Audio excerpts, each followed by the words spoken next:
Hi everyone, so I'm back with another video. So this one is going to be a little bit different. You've probably heard me mention this one a couple of times in a kind of way of it being like a secret kind of video. No idea what that's trying to Thursday. So this is going to be kind of a little series I'm going to be doing. It's going to be ongoing. There's no end date to it. And it's going to be, I read insert celebrities book recommendations. So, ongoing throughout this year, middle of this year, I have been reading Jared Leto's book recommendations. So for those of you who don't know, Jared Leto is the lead singer of 30 Seconds to Mars. He also played the Joker in Suicide Squad. He's been in many movies. And he also reads, he does rock climbing. He does a lot. He toured this year. I saw him in Manchester. It was amazing. Yeah. So over the course of, since seeing him on tour, I went looking and researching about the books he's read.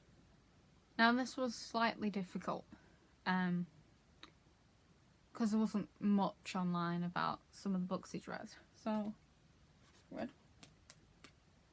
5 books that I could find with reliable sources that he has actually read them. Whether that be his Twitter account or his just generic from like interviews and stuff. So, like I do my normal reviews or reading wrap-ups. Got Goodreads on my phone. I will give you the rating, which I have done in my wrap-up, so you'll probably know most of that. By the 2 that I've read in December, they will pop up in my wrap-up, but only briefly, because I'm going to give you the rundown here. So first one I read was called The Way Out, The Revolutionary Scientifically Proven Approach to Heal Chronic Pain by Alan Gordon. This one I actually tabbed. So this is literally looking at something called pain reprocessing therapy to heal chronic pain, or to help chronic pain. It doesn't necessarily heal it. This is better than like CBT or anything like that out there. You see where I'm going with this. So yeah, so I gave this 5 stars. Bits I've tabbed are very important in helping with chronic pain. It reduces pain levels in 98% of patients, cures 66%, which I think is pretty incredible. Jared read this, I believe, due to the chronic pain in his back when he played Joker. He pulled a muscle doing one of the stunts. I've forgotten one of the books and I can see it staring at me, so I'm going to go and get that after I've done this. So there's actually 6 books in this, not 5. So I put it on my shelf and then forgot. So I gave this 5 stars because it just fully explains how pain actually works. Because when you go to a doctor, they don't explain how it works. And it explains the actual techniques that help both the brain and the body. You don't get that either. And it also makes it an accessible system, so you don't actually need a doctor to do this. So I would actually recommend this for anyone who is actually suffering. So yes, I'm gonna go and get that next one. The one that's still on my shelf. When I find the next one on my list. Be back in a second.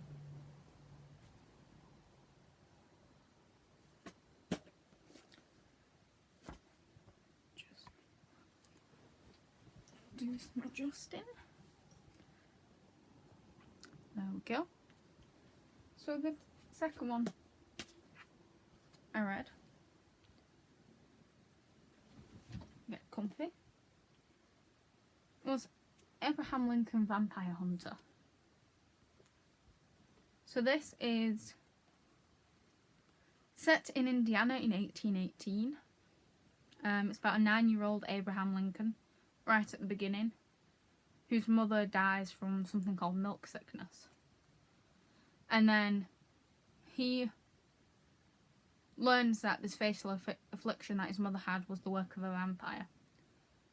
So he sets on this path for vengeance, which leads him right to the White House. This is by Seth Grahame-Smith. And I gave this 4 stars. Also, this is the really cool movie cover. I've put my tripod like higher. See if we can lower that a little bit.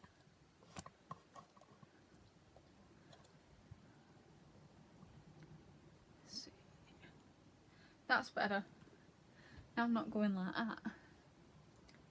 So it basically showed all the tragedy in Lincoln's life while having enough action and also being quite attention grabbing. The depiction of these vampires was really, really good. We gave a different depiction to say something like Twilight or something like Bride, or anything else with vampires in that I can't think of at this moment. And there's a lot of mixed media in it. So, for example, when I can find an example. Okay, we're not doing very well, are we? Come on, let's see. There is mixed media in it, I can't.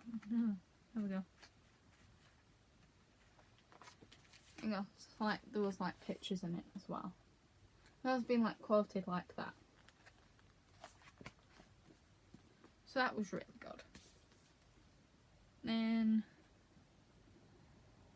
next on the list was this one. Another chunky one. He likes these chunky books. Was Sapiens, A Brief History of Humankind by Yuval Noah Harari. Quite a few celebrities I found have read this. Which I find quite intriguing. So another 4-star. So this is basically a non-fiction about the human race. So it actually has a lot of logical and a good perspective on how humans actually have lived. And it shows religion actually doesn't matter. Which is the exact opposite of one of the other books. Which we'll get to. And it also shows like believing in a creator is an individualistic aspect of someone's life. If you believe in it, that's okay. If you don't, that's also okay. But it's like evolution is a development of the human genus. A creator didn't create you. You evolved, regardless of what you actually believe. I'm going to get a lot of flack for saying that. If people are going to go after me for that, I think. But it was actually quite thought-provoking, and I actually quite enjoyed it. Would I read it again, though? That is the question. It is quite beefy. I probably would do it as an audiobook, I would say. It's quite a beefy book. But audiobook, yes. So we're like 3 for 3 on how actually good they are. Some of them would read better as that one I would love as an audiobook probably the next time I read it.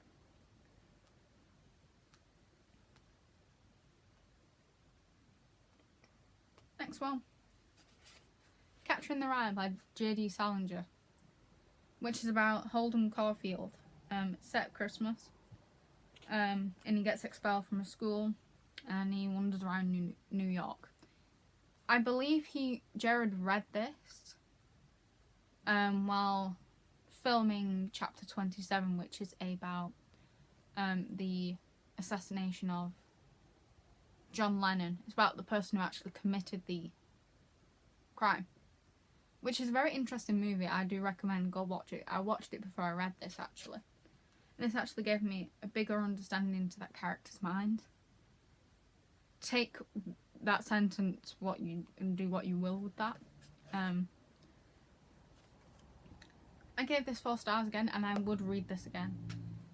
I would like to, maybe next time I read it, to actually annotate this. It was intriguing, relatable, funny, and full of human experience, which is what I liked about it. And it mixes navigating the feeling of betrayal from all authority figures, while also navigating the feeling of wanting to find someone with authority to look up to. Why is someone letting off fireworks at this time? It's 3:05 and someone's letting off fireworks. Amazing.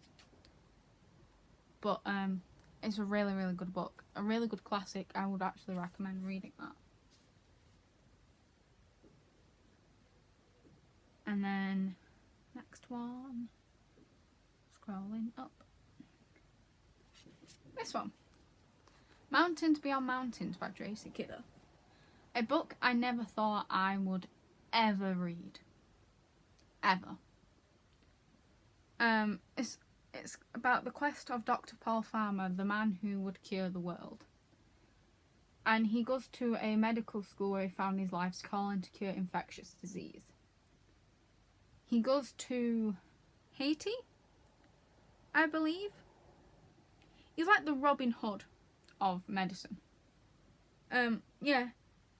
Haiti, Peru, Cuba, and Russia is where he goes to try and cure things like AIDS, well, HIV, treat AIDS, tuberculosis, things like that. And honestly, it's a really, really good book. Another 4-star. It's actually quite a fast-paced non-fiction, which is quite surprising because a lot of them aren't fast-paced. It has plenty of information, but doesn't like over-bombard you with it. You can take it in slow pieces. And as someone who's actually studied medical biology and is doing medical biochemistry next year, it's actually quite inspirational to see how he uses his skills to go and give medicine to those who don't have it. And yes, I would read this again.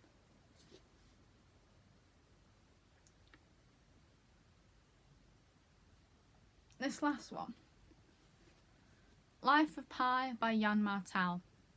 This one didn't actually work out for me. So this is about a boy called Pi who ends up being the only survivor from a shipwreck, with a zebra who has a broken leg, a female orangutan, and a 450-pound Bengal tiger.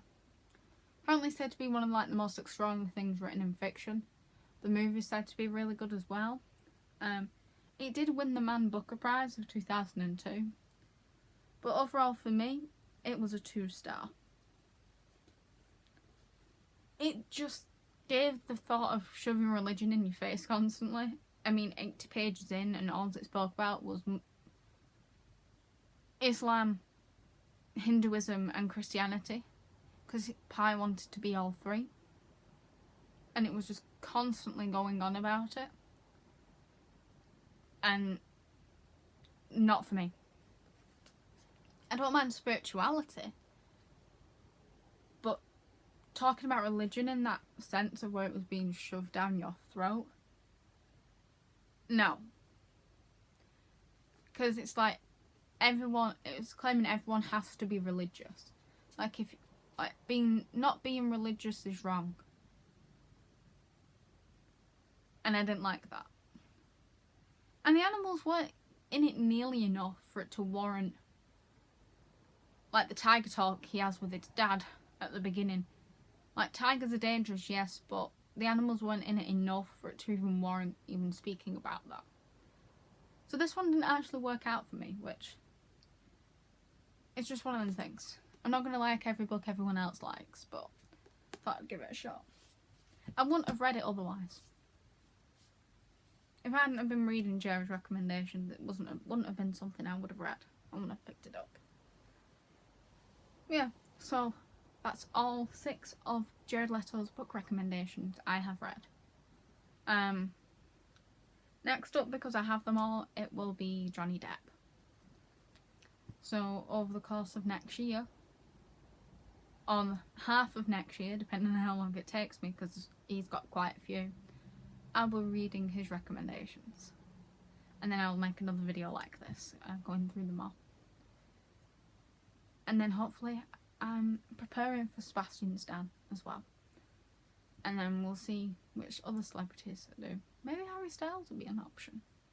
I have read a couple of Harrys already, so Harry might be an option down the line. We'll see. Thank you for watching, and I'll see you next video. Bye.